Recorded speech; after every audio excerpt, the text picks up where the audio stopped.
Federal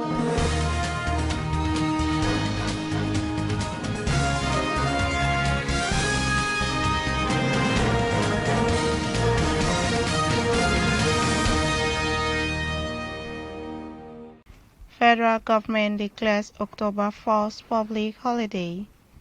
ICPC clarifies chairman's speech on 2.7 billion naira school feeding diverted.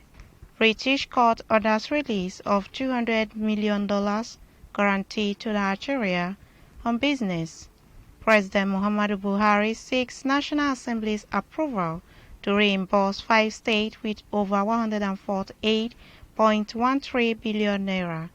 And on the international scene, Malami expresses appreciation as court orders release of $200 million back to Nigeria. Hello and welcome to Svtv News. I am Musa Joy Unyoza.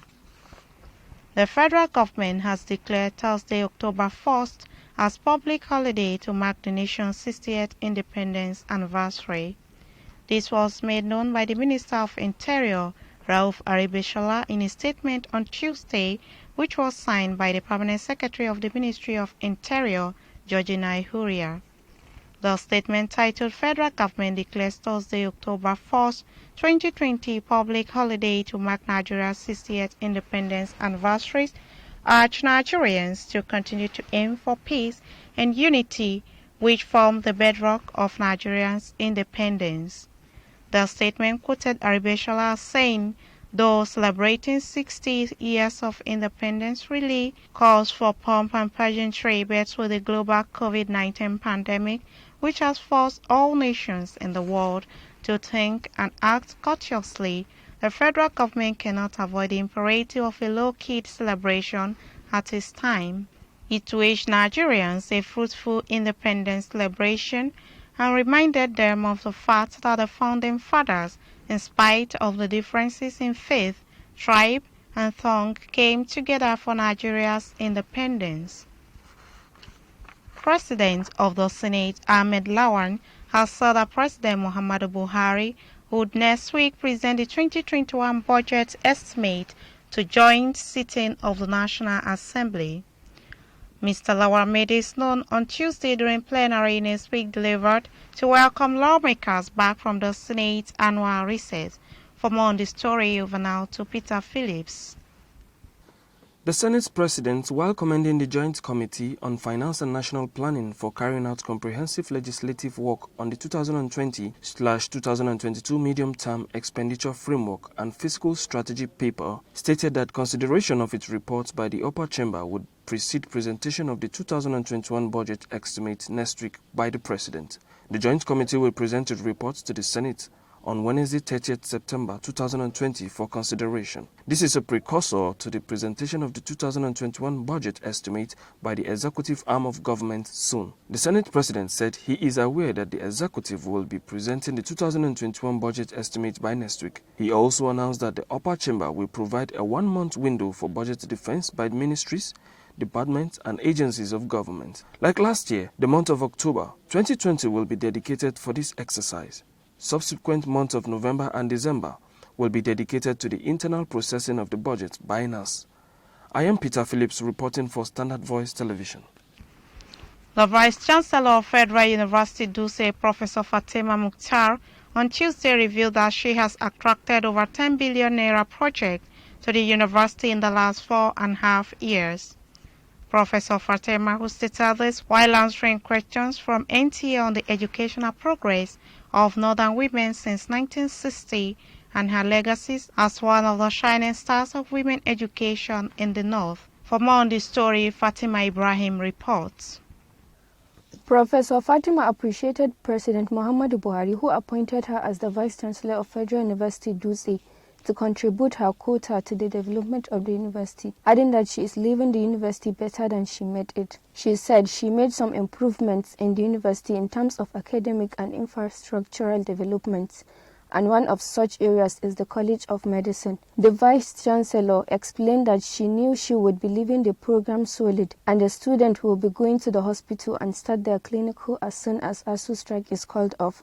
The President has approved the release of 3 billion naira for the upgrade of the hospital and has directed the ministry to release the fund. This means the issues about the hospital is over and now the MBBS program has come to stay. That has been the report. Fatima Ibrahim reporting for SVTV. The attention of the Independent Corrupt Practices and Other Related Offences Commission, ICPC, has been drawn to some reports making the rounds on a segment of the speech delivered by the ICPC chairman, Professor Bolaji Owasanoye, at its second National Summit on Diminishing Corruption in the Public Sector. The said report erroneously implied that the Minister of Humanitarian Affairs diverted monies meant for homegrown school feeding program. For more on the story, over now to Diary Smaila Mafara. In the speech, Professor Owasanoye stated that they discovered payment to some federal colleges, secondary schools for school feeding in the sum of 2.67 billion naira during the lockdown when the children were not in school, and some of the money ended up in personal accounts. The statement said investigation have commenced into the findings.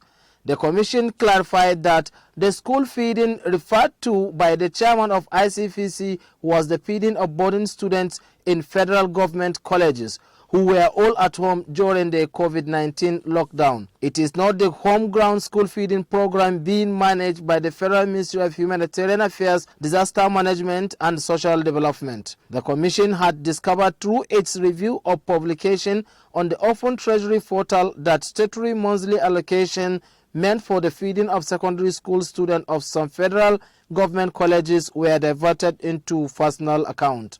That has been the report. Dahiru Sama Ilamofara, SBTV News. The Inspector General of Police, Mohammed Adamu, has assured of the readiness of the police under his watch to cooperate with the Office of the Auditor General of the Federation in ensuring accountable and transparent processes in the management of equipment and resources of the force. This is as he reaffirmed his commitment to the federal government effort at curbing fraud, enhancing transparency and accountability in government. For more on this story, Samira Ibrahim reports. IGP Adamu stated this when he received in audience the Auditor General for the Federation, Mr. Attorney Anyini, at the Force Headquarters, Louis Edet House, Abuja. A statement by the Force Public Relations Officer, DCP Frank Umba, said that the high-powered courtesy visit to top management personnel of the Office of the Auditor General was informed by the need for both institutions to collaborate, foster mutual understanding and build strong relationships for the purpose of promoting accountability and transparency, which are the cornerstones for socio-economic development of any society. In his remarks, Mr. Ayini expressed the critical importance of auditing to the equally indispensable role of the police in ensuring good governance in the country. Mr. Ayini noted inter alia that proper auditing of police armory and other logistics will reveal the true status of supplies and logistics requirements of the force, adding that it will no doubt help to facilitate proper planning and budgeting at any point in time. He commended the IGP for the excellent work he is doing and applauded him for the professionalism and people-oriented policing approaches. Samira Ibrahim reporting for SVTV. A British commercial court on Tuesday has ordered the release of the $200 million used as a guarantee in the case against Process and Industrial Development (P&ID) to the federal government of Nigeria. The Central Bank of Nigeria will disclose this on its Twitter handle on Tuesday, so the court also awarded £70,000 cost in favor of Nigeria in addition to an earlier award of £1.5 million. The Apex Bank wrote Nigeria's foreign exchange reserves was this morning boosted by over $200 million when the London Commercial Court ordered the release of the $200 million guarantee put in place as security in respect of the execution of the much discredited P&ID $10 billion arbitral claim. The court also awarded a £70,000 cost in favor of Nigeria in addition to an earlier award of £1.5 million.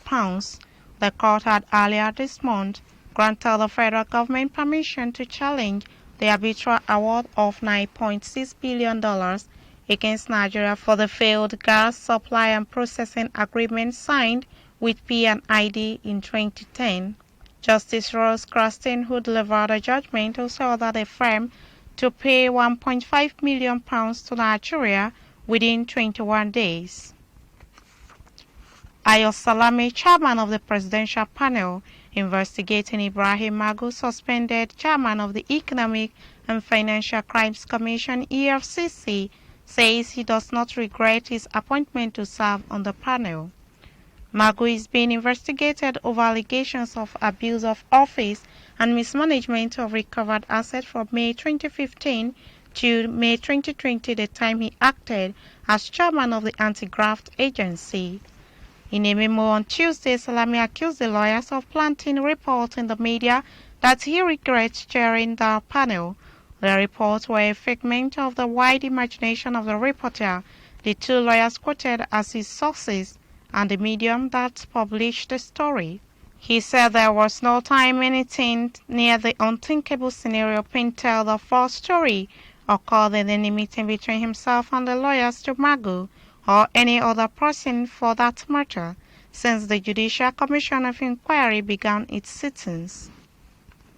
The Nigeria Electricity Regulatory Commission (NERC) has ordered the 11 electricity distribution companies DISCOs to suspend the September 1st tariff increase for 14 days. The Commission's suspension order of the multi-year tariff order 2020, signed by Professor James Momo, NERC's chairman, was released on its website on Wednesday. For more on the story, over now to Shehu Magaji. Nigerian Electricity Regulatory Commission (NERC) suspension followed a joint communique issued by the federal government and the labor unions.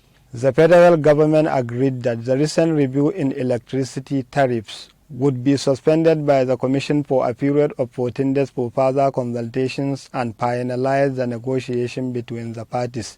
The order by the NERC said that from September 28 to October 11, the distribution companies must revert all charges to the tariff existing as of August 31st. This means that for the next 2 weeks, electricity consumers having power above 12 hours who were affected by the over 100% tariff hike would revert to their old charges. It is said as empowered by the Section 33 of the Electricity Power Sector Reform Act 2005, the Minister of Power, Engineer Saleh Mamman, can issue such directive to NERC. The Secretary to the Government of the Federation, Boss Mustapha and Mamman, were among the team that had meeting with the labor unions. Shehu Magaji reporting for SBTV News. The Katsina State government has fixed October 5, 2020 for the reopening of public and private primary and secondary schools in the state. The State Commissioner of Education, Badamasi Lawal, made the announcement on Tuesday in Katsina State. The Commissioner said revision classes for second term will start from October 5th through October 16th, while examination for the second term will be conducted from October 19th to October 23rd. Alhaji Lawal added that the student would resume for third term, which will run from October 26, 2020 to January 24, 2021, while examination for the third term will begin on January 25 to end on February 5, 2021. He said students and teachers must wear face masks on the school premises, observe social distancing, and other COVID-19 protocols. Similarly, Jigawa State government reopens 40 schools and directs all workers to resume duty.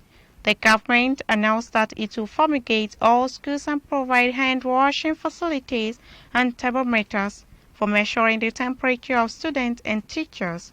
The Commissioner further added that the schools will operate in phased manners, with primary 1 to 3 attending classes between 7:30 a.m. and 12:30 p.m., while primary 4 to 6 will resume from 12:30 p.m. to 5:30 p.m. Alhaji Lawa explained that day and boarding schools would operate from 7:30 a.m. to 12:30 a.m. for the junior section, while the senior section will operate from 12:30 p.m. to 5:30 p.m. 2 soldiers belonging to Cameroon's 42nd Motorized Infantry Battalion were killed on Monday night when an army post was attacked by Boko Haram terrorists in the far north region. Security sources told Xinhua, the Chinese news agency, that the attack happened in the locality of Zilevod in Mayo-Sanaga division. Local authorities, while confirming the incident, said the terrorists destroyed the army post and left with arms and ammunition used by the soldiers. One of the soldiers seriously injured in the attack has been rushed to the hospital. The army is in pursuit of the assailant, according to security sources. Nigeria's military defense headquarters said the troops of Operation Accord have eliminated 2 bandits, arrested 3, and recovered cache of arms and ammunition at Dajin Kajuru in Kajuru local government area of Kaduna State. The coordinator of Defense Media Operations, John Eneche, disclosed this in a statement on Tuesday in Abuja.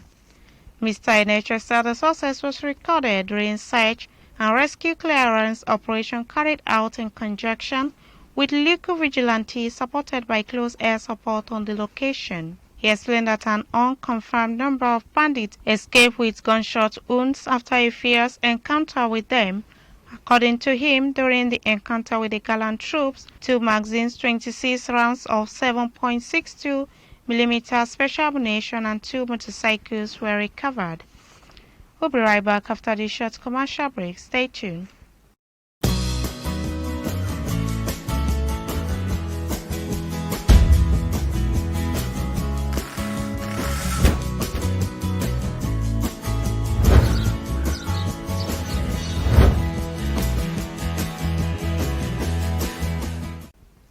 Welcome back on Business. Aguirita has more detail. Welcome to Standard Voice Business Update.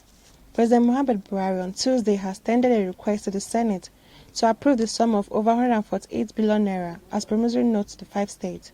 The states are Bayelsa, Cross River, Ondo, Osun, and Rivers State. President Buhari's request was contained in a letter dated August 13, 2020, and read by the Senate President Hamad Lawan during plenary on Tuesday.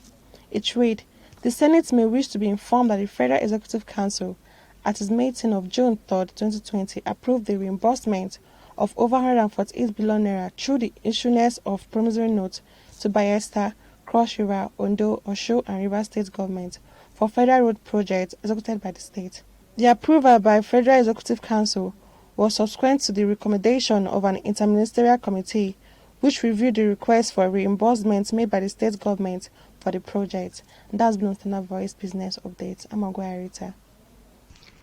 And on the international scene, the Attorney General of the Federation and Minister of Justice, Abubakar Malami, has expressed appreciation as the commercial court in London ordered that the $200 million used as a deposit by Nigeria in the P&ID case be returned to the Nigerian government. Malami, in a statement by Dr. Omar Gwandu, the Special Assistant on Media and Public Relations to the Minister, said he is glad over the victory, in addition to the multiple successes recorded so far by the Ministry. The recent judgment of the Nigerians' cases against P&ID demonstrated an outcome of strong commitment and determination of the present administration through the Office of the Attorney General of the Federation and Minister of Justice to tackle fraud, corruption, non-compliance with the due process. Since the Minister took over the coordination of the case, it has been a matter of success upon success. That has been the news from Standard Voice Television. To end the news, a quick look at the major headlines. Federal government declares October 1st public holiday. ICPC clarifies chairman's speech on 2.7 billion naira school feeding diverted. British court orders release of $200 million guarantee to Nigeria on business. President Muhammadu Buhari seeks National Assembly's approval to reimburse 5 states with over 148.13 billion naira. And on the international scene, Malami expresses appreciation as court orders release of $200 million back to Nigeria. That's the news on behalf of the production crew and Head of News and Current Affairs Department, Alhaji Ibrahim Garba Tunau. I still remain Musa Joy Onyoda. Thanks for watching and stay tuned.